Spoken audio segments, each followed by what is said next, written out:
Hello everyone, welcome to our channel. இன்றைக்கி நம்ம சேனலில் தேர்ஸ்டே ஈவினிங் ரொட்டீன் தான் பார்க்க போகிறோம். எப்பயுமே ஈவினிங் வந்து குழந்தைங்களுக்கு ஸ்நாக் ப்ரிப்பேர் பண்ணுவேன்.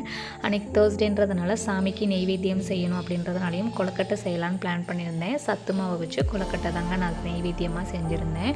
கொஞ்சமாக சத்து மாவு போட்டுட்டு அதில் நாட்டு சர்க்கரையும் பொட்டுக்கடலையும் ஆட் பண்ணி சேர்த்துக்கிட்டேன். அதிலே கொஞ்சம் நான் குழந்தைங்களுக்கு ப்ரிப்பேர் பண்ணுறதா இருந்தால் நான் ஸ்வீட் எக்ஸ்ட்ரா சேர்க்க மாட்டேன்.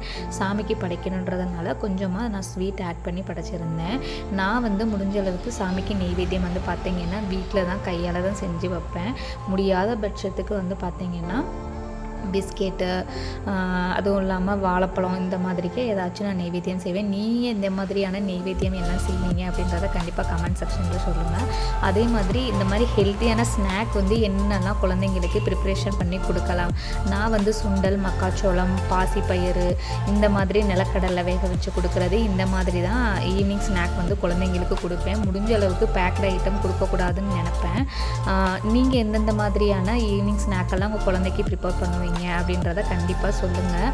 தேர்ஸ்டே ஈவினிங் வந்துட்டு சாய்பாபாக்கான டே. ஸோ நான் வந்து சாய்பாபாக்காக அலங்காரம் இதெல்லாம் பண்ணிவிட்டு சாமி கொடுறதுக்காக நான் ப்ரிப்பேர் பண்ணிட்டு இருந்தேன்.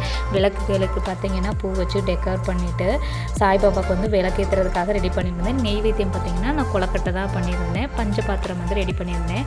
அதில் வந்து கொஞ்சமாக வந்து ஏலக்காயும் பச்சை கற்பூரமும் ஆட் பண்ணியிருந்தேன். ஸோ இதை பற்றின லிங்க் வந்து கண்டிப்பாக நான் டீட்டெயில்டாக சொல்கிறேன். விளக்கு ஏற்றியாச்சு, சாய்பாபா சூப்பராக சாமியும் கும்பிட்டாச்சு. நம்ம இந்த மாதிரி நம்மளுக்கு பிடிச்ச ஒரு தெய்வத்தை, இஷ்ட தெய்வத்தை வணங்கி அன்றைக்கி ஒரு டே, ஸ்பெஷல் டே, நம்மளும் ஒரு விரதம் இருந்து கும்பிடையில் நம்மளுக்கு ஏதோ மனசில் வந்து திருப்தியாக இருக்கும். நான் அந்த மாதிரி தான் ஃபீல் பண்ணுவேங்க. நீங்கள் எப்படி அப்படின்றதையும், இது வந்து சாமி கும்பிட்றதை காட்டிலும் நம்மளுக்கு ஒரு மன நிறைவு கிடைக்கும். நம்மளுக்கு பிடிச்சது மாதிரியாக ஒரு லைஃப் இது பண்ணிட்டு போகையில். ஸோ இது வந்து எனக்கு ரொம்ப மன நிம்மதியை கொடுக்கும் அப்படின்றத எவ்ரி தேர்ஸ்டே வந்துட்டு இந்த மாதிரி தாங்க என்னோட டே போகும். ஈவினிங் வந்துட்டு பார்த்திங்கன்னா ஏதாவது நெய்வேத்தியம் செய்வீங்களா? கண்டிப்பாக இன்றைக்கி எங்கள் வீட்டில் ஏதாவது ஒரு ஸ்பெஷல் இருக்க தாங்க செய்யும். குழந்தைங்களுக்குமே வந்துட்டு பார்த்திங்கன்னா வேக வச்ச கொழுக்கட்டையை வந்து சாமி கும்பிட்டதுக்கு அப்புறம் வந்து நான் எடுத்து கொடுக்க நான் ஆரம்பிச்சிட்டேன். ஆளுக்கு ஒரு 4 சாப்பிட்டோம். குழந்தைக்கு வந்து பாலாத்தையும் கொடுத்து அன்றைக்கி ஈவினிங் வந்துட்டு எப்பயும் போல் குழந்தைங்க பால் குடிச்சிட்டு ஆஃப்டர் 6 o'clock வந்துட்டு பார்த்திங்கன்னா படிக்கிற வேலையை வந்து ஸ்டார்ட் பண்ணிட்டாங்க. இந்த மாதிரி ரொட்டீனாக நம்ம லைஃப்பை கொண்டு போகையில் நம்ம லைஃப் ரொம்பவே ஒரு என்ஜாய்மெண்ட்டாக, ஒரு ரீசனபிளாக போகிறது மாதிரிக்கே இருக்குங்க. இந்த மந்த் கார்த்திகை மந்த் அப்படின்றதுனால வாசலில் எப்பயுமே நாங்கள் வந்து ரெட்டை தீபம் ஏற்றுவோம் கார்த்திகை மந்த்து.